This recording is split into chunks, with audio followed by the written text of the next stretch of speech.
रहते हैं और जब वो पर्टिकुलर वे में दूसरे मॉलिक्यूल के साथ जब वो कोलिजन होगा तभी जाके कोई रिएक्शन परफॉर्म होगी, प्रोसीड होगी और प्रोडक्ट फॉर्म होगा। ओके, फर्स्ट पॉइंट पढ़ेंगे। A reaction would occur only when reactant molecule collide with one another. एक दूसरे के साथ मॉलिक्यूल जब कोलिजन करेंगे तभी रिएक्शन प्रोसीड होगा। Thus the rate of reaction would be dependent upon the collision frequency, जो कि मैं पहले बता रहा था ZAB, Z फैक्टर है और यहाँ पर A and B represent the reactants. Okay, तो ये नोट करने जैसा है कि a reaction would be only occur when the rate depends upon the collision frequency, which is a collision involving one molecule with reactants A and B occurring in unit volume of gas mixture in unit time. Okay, ये point बहुत important है, just note down कि कोई भी reaction perform करने के लिए उनके मॉलिक्यूल्स के बीच में परफॉर्म होना चाहिए कोलिजन, तभी जाके कोई रिएक्शन प्रोसीड होगी। Not all molecular collision result in chemical reaction. सभी तरह के कोलिजन रिएक्शन को प्रोसीड करने में हेल्प नहीं करते। Only effective collision can bring about chemical reaction, and effective collision is a one in which combined kinetic energy of collision molecule is equal to the more than activation energy. अब ये concept है जिसके लिए A and B बन रहा है C plus D form product बन रहे हैं। तो A and B के मॉलिक्यूल्स एक मिनिमम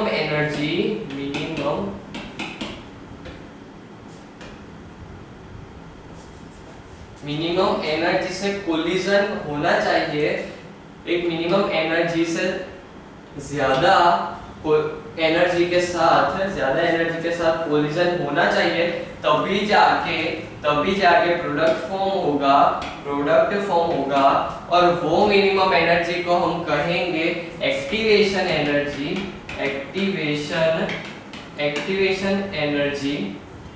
एनर्जी, जो कि किसी भी रिएक्शन को एक्टिव मींस प्रोसीड करने के लिए रिक्वायर्ड होती है। ओके, यानी A एंड B को रिएक्ट करके C प्लस D बनाने में एक certain amount of energy required होगी, जिसे हम कहेंगे एक्टिवेशन एनर्जी। ओके, तो कोलाइडिंग मॉलिक्यूल्स इक्वल और more than activation energy of this reaction denoted by EA। Activation energy को हम EA से रिप्रेजेंट करते हैं। The fractions of molecule processing in a minimum of activation energy, कम से कम एक्टिवेशन एनर्जी के लिए एक पर्टिकुलर टेम्परेचर के लिए फॉर्मूला है हमारे पास। एक्टिवेशन एनर्जी फाइंड करने के लिए T at particular temperature activation energy of any reaction is denoted by e to the power EA by RT, where E is equal to activation energy, R is equal to Rydberg constant and T is equal to time, T is equal to temperature। और ये है factor और ये factor varies from reaction to reaction. हर एक reaction का अलग-अलग factors होते हैं। Okay, for a reaction to occurs not only the collision should be energetic. अब मान लो कि A एंड B के मॉलिक्यूल सफिशिएंट एनर्जी से कोलाइड कर रहे हैं। A and B के मॉलिक्यूल्स सफिशिएंट एनर्जी से कोलिजन कर रहे हैं। ओके, सफिशिएंट एनर्जी से कोलिजन कर रहे हैं।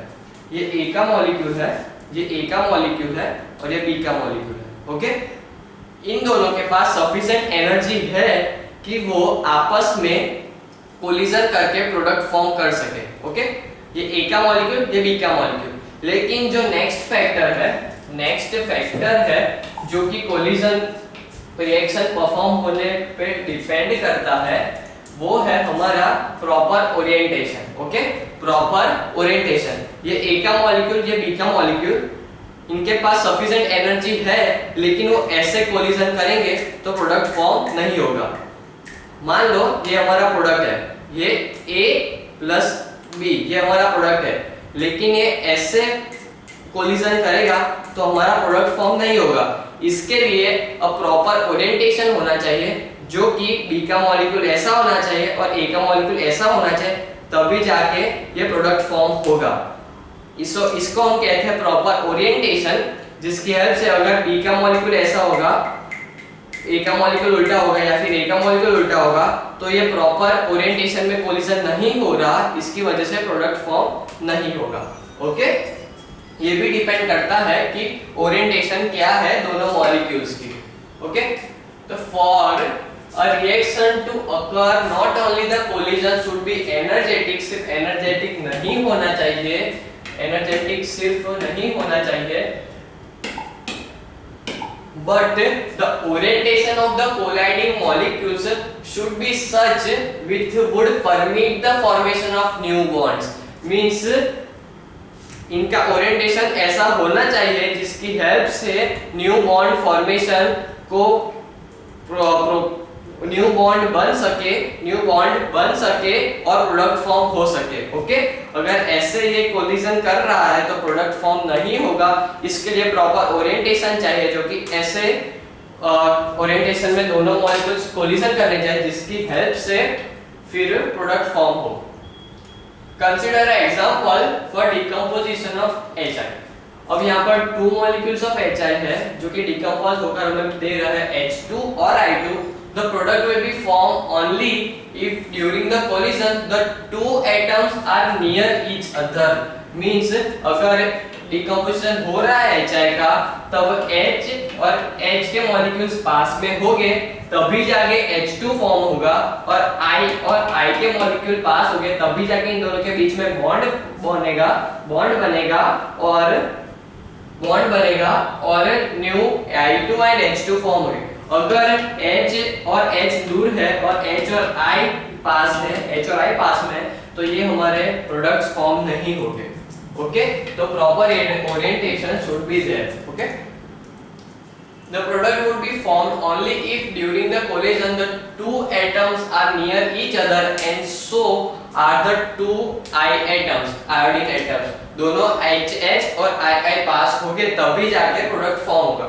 This will permit the formation of bond between two hydrogen atom and another bond between two iodine atoms। If orientation is not proper, it is not possible that two iodine atoms are too far apart for the bond formation। अगर दो HH और II के बीच में difference बहुत ज्यादा होगा तो bond form नहीं होगा और न्यू बॉन्ड्स फॉर्म नहीं होंगे, एंड हमारा प्रोडक्ट जो H2 एंड I2 है वो नहीं बनेगा। After collision, the two HI molecules rebound back without any reaction। Only certain fraction of energetically effective collision would have proper orientation would result in chemical reaction। Okay, अब हम HI का decomposition कर रहे हैं, तो H और I के molecule इतने एनर्जेटिक होने चाहिए विथ प्रॉपर ओरिएंटेशन, तभी जाके HH का बॉन्ड बनेगा, यानी H2 बनेगा और I2 बनेगा। Okay, so the factor which depends the formation of products are first activation energy, minimum energy required for proceed any chemical reaction। Next is collision frequency। Okay, collision frequency एक certain collision frequency पे जो bonds है वो collide होने चाहिए, तभी जाके bond form होगा। और थर्ड इज ओरिएंटेशन। ओके, अब नेक्स्ट भी एक है जिसे हम कहते हैं हिंड्रेंस। HINDERENCE। हिंड्रेंस मींस जहां पर बल्कि ग्रुप ज्यादा होगा, जब हम बात करते हैं CH3 प्लस H को। ओके, तो कार्बन यहाँ पर H है। ओके, ये CH3 है, यहाँ पर एक कार्बन है, उस पे 3 हाइड्रोजन जॉइंट है। अगर हम इससे हाइड्रोजन और रिडक्शन करेंगे तो यहाँ पर उसके पास जगह है कि वो H यहाँ पर जॉइंट हो, लेकिन जब हम CH4 plus H mean CH4 का रिडक्शन करेंगे, उसमें हाइड्रोजन ऐड करेंगे, तो यहाँ पर भी ऑलरेडी एक हाइड्रोजन है, न्यू हाइड्रोजन ऐड होने के लिए जगह नहीं है, उसके लिए बॉन्ड नहीं है, उसके लिए इसकी वजह से रिएक्शन नहीं होगा। ओके, इसे कहते हैं हिंड्रेंस, जहां बल्कि ग्रुप जिससे ज्यादा होगा वहां पर कोई अनदर प्रोडक्ट ऐड नहीं होगा। ओके, अब एक न्यू फार्मूला से हम न्यू फार्मूला देखने जा रहे हैं, जो कि है rate is equal to ZAB। Z क्या था? हमारा कोलिजन फ्रीक्वेंसी थी कि जिस फ्रीक्वेंसी पर atoms and molecules of A and B एक दूसरे के साथ कोलाइड कर रहे हैं। यहाँ पर एक पहला फैक्टर हुआ जो रिएक्शन में हेल्प करता है। ये सेकंड फैक्टर हुआ कि मिनिमम एक्टिवेशन एनर्जी है या नहीं, और थर्ड हुआ हमारा प्रॉपर ओरिएंटेशन कि जब ये तीनों मिलकर प्रॉपर होके किसी रिएक्शन के लिए तभी जाकर हमारा product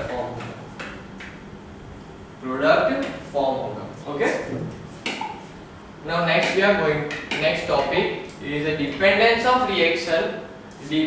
of reaction rate on temperature. Okay, temperature मैंने कहा था कि जैसे टेम्परेचर बढ़ता है कोलिजन फ्रीक्वेंसी बढ़ती है, क्योंकि जो एटम्स एंड मॉलिक्यूल्स है वो एनर्जी गेन करते हैं, atoms and molecules energy gain करते हैं, जिसकी वजह से उनकी एनर्जी हाई हो जाती है और वो कोलिजन बहुत फास्ट करता है। You have learnt earlier that increase in temperature cause increase in the rate constant. Okay, increase in temperature cause increase in rate constant. The rate is doubled for many reaction by varying 10 degree rise in temperature. यहाँ पर एक बहुत important बात कही गई कि जब भी कोई भी रिएक्शन में हम 10 डिग्री सेल्सियस बढ़ाएंगे, increase in 10 degree Celsius temperature, it means rate constant of most of reaction becomes 2 times. Got it? यानी अब हम टेम्परेचर में 10 डिग्री राइज करेंगे तो उसका जो रेट कांस्टेंट था वो अब डबल हो चुका होगा। मींस इतना ज्यादा 10 डिग्री सेल्सियस बढ़ाने में इतना ज्यादा कोलिजन बढ़ जाएगा कि उसका जो रेट कांस्टेंट था, जिस रेट से वो रिएक्शन हो रही थी, वो ऑलमोस्ट डबल हो गई। In order of a chemical reaction to occur the reacting molecule must collide with each other. जैसे हमें पता है only fast moving molecules, that is high energy वाले molecules are able to react. There must be some minimum energy possessed by reacting molecule during reaction. अब यहाँ पर पहली बात कर दी फास्ट मॉलिक्यूल मींस एनर्जेटिक। अब कह रहा है कि मिनिमम एनर्जी होनी चाहिए, this called threshold energy. Okay, the minimum energy required for reaction, लिखो the minimum energy required for reaction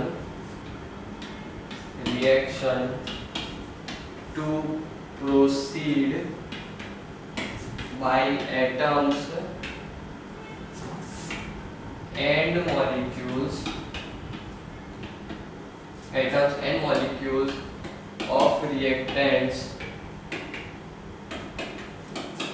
is called threshold energy. Okay, got it? Minimum energy जो require होगी किसी भी रिएक्टिंग स्पीशीज के molecules के पास, उसे हम कहेंगे threshold energy. All molecules having higher energy than threshold energy, सभी मॉलिक्यूल्स जिनके पास थ्रेशोल्ड एनर्जी से ज्यादा एनर्जी है वो एक दूसरे के साथ रिएक्ट करेंगे और प्रोडक्ट फॉर्मेशन होंगे। Therefore, they are capable of reacting. In other words, the rate of reaction would be increased. Thus, if we increase the temperature, we increase the rate of reaction. Okay? Change in energy takes place during the course of reaction. Course of reaction is shown in figure 4.2. The horizontal axis denotes the progress of reaction. Proceed हो रही है reaction. and the vertical shows the activation energy. Means now we don't need to go through theory, I will just explain by direct. अब हम कह सकते हैं कि यहाँ पर एक टेबल रखा है, और आपको उस टेबल को कूद के जाना है। ओके, हम रिएक्शन को कंपेयर करते हैं जंपिंग के साथ। ओके, अब जब आप ये टेबल को कूद कर जा रहे हैं तो हम कह सकते हैं कि रिएक्शन हो रही है। ओके, अब ये एक्टिवेशन एनर्जी यानी क्या कि आपको मिनिमम ऊंचा जंप जितना लेना होगा वो यहाँ पर हो गया activation energy. Okay, activation energy हम EA लिख दें, EA is equal to jump, कितना आप ऊंचा जंप आपको करना होगा। मींस आप एक मॉलिक्यूल हो और आपको जंप करके टेबल के ऊपर से जाना है, जो कि आपको एक्टिवेशन एनर्जी आपको लगानी है, जिसके हेल्प से आप टेबल को जंप करेंगे, मींस आगे रिएक्शन करेंगे। ओके, तो हम इसमें कह सकते हैं कि जब A and B के मॉलिक्यूल्स के पास सर्टेन अमाउंट ऑफ एनर्जी है यहाँ पर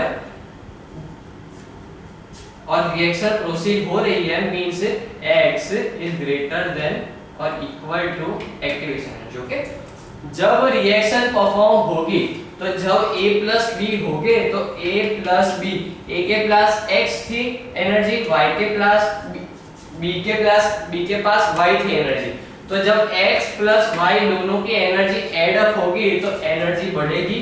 तो यहाँ पर ग्राफ में इंक्रीज हुआ, अब यहाँ पर जाकर मैक्सिमम एनर्जी। तो ये हो गया हमारा energy of activated complex, means A की एनर्जी प्लस Y की एनर्जी हुई, जो कि अब रिएक्शन प्रोसीड कर रही है।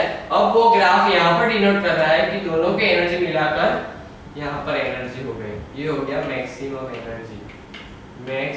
Energy of A and B। Okay, अब हमें पता है कि यहाँ पर उसके पास एनर्जी मैक्सिमम है, मींस यहाँ पर वो स्टेबल नहीं है। ओके, स्टेबल नहीं, जिसके पास ज्यादा एनर्जी है वो स्टेबल नहीं है।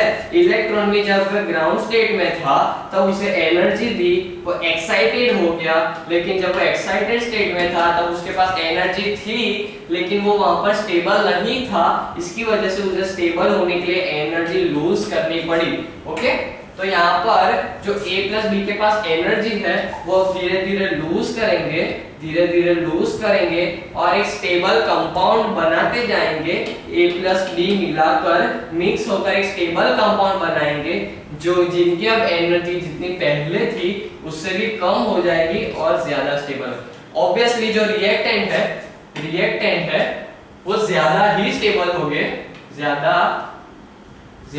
स्टेबल होंगे एज कंपैरिजन टू जो प्रोडक्ट है हमारा। अब दो A और B रिएक्टेंट है, वो मिक्स होकर रिएक्ट होकर एक स्टेबल कंपाउंड बनाएंगे, यानी इंक्रीज इन स्टेबिलिटी करेंगे। वो दोनों अलग अलग स्टेबल नहीं थे, इसीलिए दोनों ने मिलकर फैसला लिया कि हम दोनों आपस में रिएक्ट कर एक स्टेबल कंपाउंड बनाए, जिसकी मदद से A और B दोनों साथ बनकर स्टेबल हो जाए। ओके, मींस जो रिएक्टेंट था उसकी स्टेबिलिटी कम थी प्रोडक्ट के कंपैरिजन में, क्योंकि प्रोडक्ट ज्यादा स्टेबल है, इसी की वजह से रिएक्टेंट्स रिएक्ट करके प्रोडक्ट में कन्वर्ट होते हैं। Okay, just to attempt stability, और जो कि स्टेबल कंपाउंड की एनर्जी होगी अब एज कंपैरिजन ऑब्वियसली कम होगी यहाँ पर। ओके, अब वो स्टेबल प्रोडक्ट बनाता है। तो ये होता है एक्टिवेशन एनर्जी, यानी जो भी एनर्जी एक रिएक्शन के पीछे लग रही है, ये इस पे बेस होती है कि जो प्रोडक्ट होगा वो ज्यादा स्टेबल होगा और दोनों के लिए अच्छा होगा। You know that rate reaction is equal to K concentration. हमें पता है कि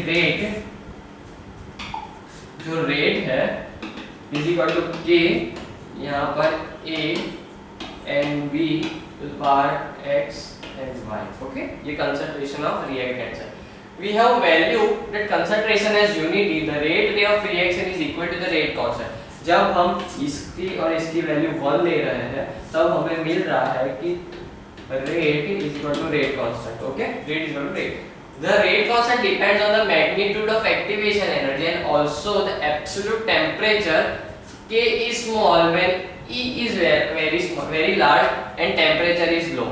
Okay, जब rate constant कम होता है, जब एनर्जी कम होगी, जितनी कम एनर्जी होगी, एक्टिवेशन एनर्जी कम, यानी मुझे ज्यादा एनर्जी नहीं लगानी, मींस मैं मिनिमम एनर्जी लेके भी कोई भी रिएक्शन प्रोसीड कर सकूंगा, इसलिए जब एक्टिवेशन एनर्जी कम होगी तब रेट कांस्टेंट ज्यादा होगा. ओके, एंड एक्टिवेशन एनर्जी कम होगी तब ज्यादा आसानी से रिएक्शन प्रोसीड होगी और ज्यादा रेट से भी रिएक्शन प्रोसीड होगी. सो वी कैन एक्सप्रेस कर सकते हैं हम इस रिएक्शन, ये एग्जांपल को, that K is equal to A, which is the proportionality constant, e to the power E A by RT. Okay, यहाँ पर K को हम कह सकते हैं कि वो एक इनवर्सली प्रोपोर्शनल है किससे, एक्टिवेशन एनर्जी से. एक्टिवेशन एनर्जी देयरफॉर इसे पावर में लिया गया है, इसे पावर में लिया गया है. तो ये हमारी बहुत ही इंपॉर्टेंट इक्वेशन है जिसकी मदद से हम आगे के बहुत सारे क्वेश्चन सॉल्व करेंगे. यहाँ पर ये हमारा प्रोपोर्शनलिटी कांस्टेंट है, ये हमारा प्रोपोर्शनलिटी कांस्टेंट और हम कह सकते हैं कि वो फ्रीक्वेंसी फैक्टर है, okay. And R is a gas constant, जिसकी R की वैल्यू आगे हम देखेंगे. जब हमारे पास इक्वेशन है K is equal to A to the power E minus EA by RT. अब इसमें हम वैल्यू पुट करेंगे, E के पावर में है, E के पावर में ये पूरी टर्म है, तो बहुत हार्ड पड़ेगा, इसकी वजह से हम log की हेल्प लेंगे. अब हम log को बोथ साइड मल्टीप्लाई करेंगे, ln K natural log is equal to ln A minus EA by RT. Okay, ये हुआ जब हमने दोनों साइड log से मल्टीप्लाई किया, natural log taking both side. अब यहाँ पर देखो आ गया इनवर्सली प्रोपोर्शनल टू टाइम, यहाँ पर टेम्परेचर है T. ओके, अब हम वापिस ln K equal to minus EA by R 1/T, सिर्फ T को अलग लिया, plus ln A. Okay, ln A derive कर रहे हैं, कि देख रहे हैं जिससे हमारा स्लोप क्या आता है. ओके, ग्राफ किस टाइप का बन रहा है. तो जितने भी ग्राफ है इस चैप्टर में वो हमें अच्छी तरीके से याद रखने हैं. और मेन फॉर्मूला है हमारा ये वाला और ये वाला, ये वाला, ये फॉर्मूला है हमारा log when we are comparing the rate constant of two different reaction at the different temperature कि उनके एक्टिवेशन एनर्जी क्या होगी. Okay, log K2 by K1, where is ये log K2 means reaction number 2 का rate constant, ये reaction number 1 का rate constant. log K2 by K1 is equal to EA activation energy divided 2.303 R T2 minus T1 by T1 dot T2. Okay, ये formula आपको याद रखना है क्योंकि इसके बेस पर 3-3 मार्क्स के आपको क्वेश्चंस आते हैं. ओके, 3-3 मार्क्स के क्वेश्चन आते हैं. Now let's go through one example.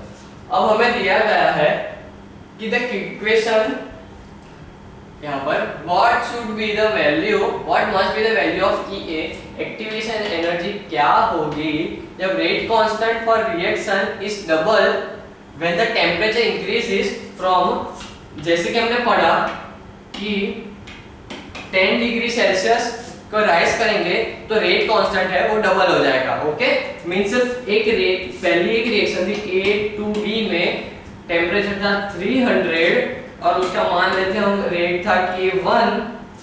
Okay, then A2 और B2 है जो कि 310। यही सेम रिएक्शन हमने 10 डिग्री सेल्सियस बढ़ाकर लिखा और इसका रेट कांस्टेंट K2। ओके, तो ये हो गया K2 मींस ये डबल हो जाएगा, 10 डिग्री राइज हुआ है मींस K डबल हो जाएगा, मींस यहाँ पर 2K होगा। मींस अब हम उसे फॉर्मूला में पुट करेंगे दैट लॉग K2 क्या था हमारा 2 टाइम्स था। ओके, तो यहाँ पर 2K बाय पहले क्या था K, तो K का log 2 की वैल्यू 0.6010। ओके, अब हमें याद रखनी है log की वैल्यू भी, क्योंकि एग्जाम में कभी log टेबल प्रोवाइड नहीं करवाते। ओके, और हमें टेम्परेचर दिया गया है तो just by putting value that log 2 K2 by K1 means जो डबल हो गया था उसलिए ऊपर 2 और K के cancel.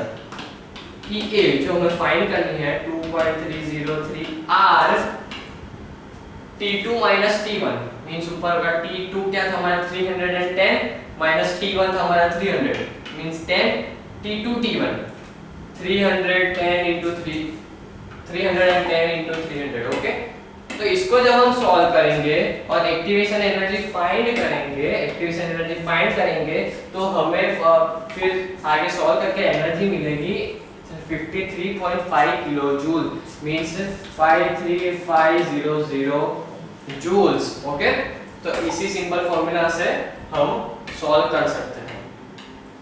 Intake question, as a rough thumb rule the rates of many reaction double every 10 degree celsius rise in temperature। okay, as a rough rule of thumb means roughly आप इसको explain करो कि अगर temperature हम बढ़ा रहे हैं तो रेट कांस्टेंट क्यों डबल हो रहा है। तो हमें वही लिखना है कि टेम्परेचर बढ़ाने से मॉलिक्यूल्स को एनर्जी गेन होती है जिसकी वजह से वो ज्यादा कोलिजन अकर करते हैं और उसकी वजह से रेट कांस्टेंट डबल हो जाता है। Okay, the rate constant of reaction is at 288 Kelvin is 1.3 into 10 to the minus 5। Okay, rate constant दिया गया है, while at 323 Kelvin the rate constant is 8। Okay, rate constant is 8 into 10 to the minus 3। तो अब activation energy क्या होगी ऐसा पूछा गया है। तो rate constant K1 by K2 okay log 8 into 10 to the minus 3 divided by 5 divided by 1.3 into 10 to the minus 5 is equal to EA हमें फाइंड करना है 2.303 R। अब यहाँ पर आएगा ये T1 और ये होगा T2। जब इसे सॉल्व करेंगे तो हमें एक्टिवेशन एनर्जी मिल जाएगी। Okay, the rate of reaction triples when the temperature change from 293 to 232 2323। Okay, तो यहाँ पर डिफरेंस ढूंढ लेते हैं ना। अगर 20 डिग्री सेल्सियस आएगा ट्रिपल टाइम हो जाएगा। Let's see 3 2। ओके, तो 30 is difference, therefore it is 3 degree 30 Kelvin increase in 30 Kelvin means this is 3 times। okay, calculate the activation energy for such reaction। okay, just ऊपर log 3 आएगा और same. Okay, activation energy वही same formula से find हो जाएगी। अगर ना हो तो एक बार पूछ लेना, कर लेंगे। H2 and O2 combines to form H2O। okay, reaction they the is an exothermic reaction। why do they not combine when kept together for any period of time? because O2 and H2 O का bond है, H का bond है। अब कहा है कि OH के O2 और H2 साथ में रखा है हमने, लेकिन वो कंबाइन होके H2O क्यों फॉर्म नहीं कर रहा, क्योंकि उनके पास जो 3 फैक्टर है, पहली थी कोलिजन हो रही है, लेकिन सेकंड थी एनर्जी इतनी नहीं है कि वो साथ में कोलिजन करके H2O की फॉर्मेशन कर सके। ओके, वैसे ही ये O2 एंड H2 वो अपने स्टेबल स्टेट में ही है, stable state. O2 and H2 अपने स्टेबल स्टेट में ही है, तो फिर वो एक दूसरे के साथ रिएक्ट करके H2O फॉर्म नहीं करेंगे, क्योंकि वो दोनों गैस है और ऑलरेडी स्टेबल स्टेट में है, इसकी वजह से और वो ज्यादा रिएक्ट नहीं करेंगे। What is effective collision? Effective collision with proper energy and in proper orientation को हम कहेंगे इफेक्टिव कोलिजन। ओके, तो यहाँ हमारा ये टॉपिक भी एंड होता है। एक्सरसाइज कर लो, जो ना आए, जो डाउट्स हो आपके वो एक बार बता देना, हम सॉल्व करेंगे चालू क्लास में, एक बार सॉल्व करेंगे। Okay, thank you.